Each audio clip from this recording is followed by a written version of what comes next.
What's with the zone?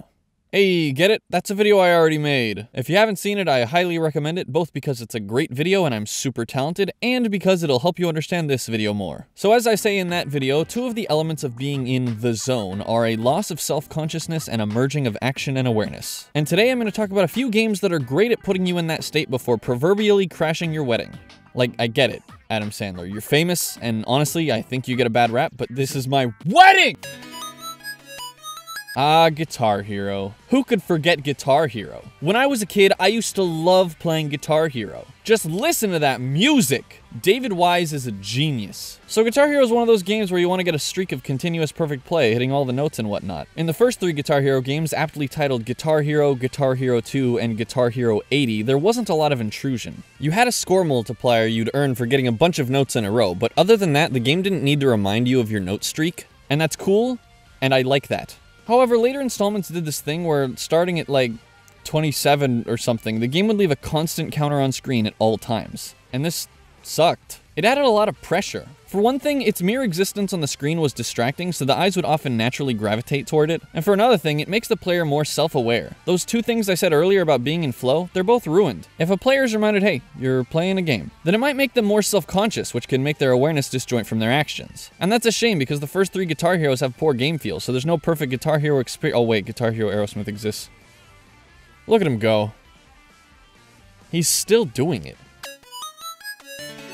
Ah, Styx. Who could forget Styx? Dennis DeYoung is a genius. Styx Master of Shadows is one of the best stealth games to ever grace the earth. It does that thing where it lets you choose how you want to approach levels. You can challenge yourself to never be seen even once, or you can ignore stealth and call a bunch of attention to yourself like Adam Sandler. Like seriously, do you know this guy's name? No? Whose wedding do you think this is, Adam? Anyway, there were some challenges you could do for various things, and one of those challenges was called Shadow. Each level, you could get a gold medal in Shadow if you were never seen once. And at any time, you can pause the game and check your progress on these challenges. But then the sequel kinda ruined this. Everything is the same, except now the game notifies you whenever you rank down from gold to silver or any other demotion. And that sucks. Like, I get it, it can be helpful as a reminder of my progress, but only if I'm going for those challenges. When I'm just playing normally, seeing this reminder kinda takes me out of it. Or worse, say I'm not even going for the challenge, but 20 minutes into a level, I'm seen for the first time and it tells me I dropped from gold to silver. I'm in this position where I think, I might as well load a save state and try again. And although I am glad that the game gives me the option to have a do-over, it's disappointing that I feel like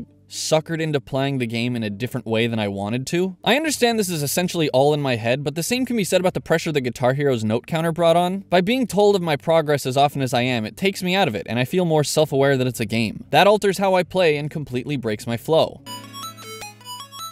It seems counterintuitive that giving the player useful information can be potentially damaging for their experience with the game, but it actually makes a lot of sense. For example, despite giving useful information, a large heads-up display can cloud up a screen and make a game look like your room. Get it? Because your room is messy. Because you're a gamer. Click like if you relate to this epic joke. There's a lot to be said about HUDs, and my friend Mitch does a good job discussing it in his own video. Be sure to check that one out and leave a comment telling him that he smells cool. Of course, this type of player awareness isn't 100% bad. By playing Guitar Hero enough, you can get used to the counter. And if I'm trying to get a gold rank on Styx, it's nice to know my progress. And some people even like the handholding given to the player by a HUD. But it's not conducive to every style of play, so it's nice when games give you the option of removing these things. So this was gonna be the end of the video, but I actually forgot one more example, so let's just pretend that I didn't forget it, okay? Alright.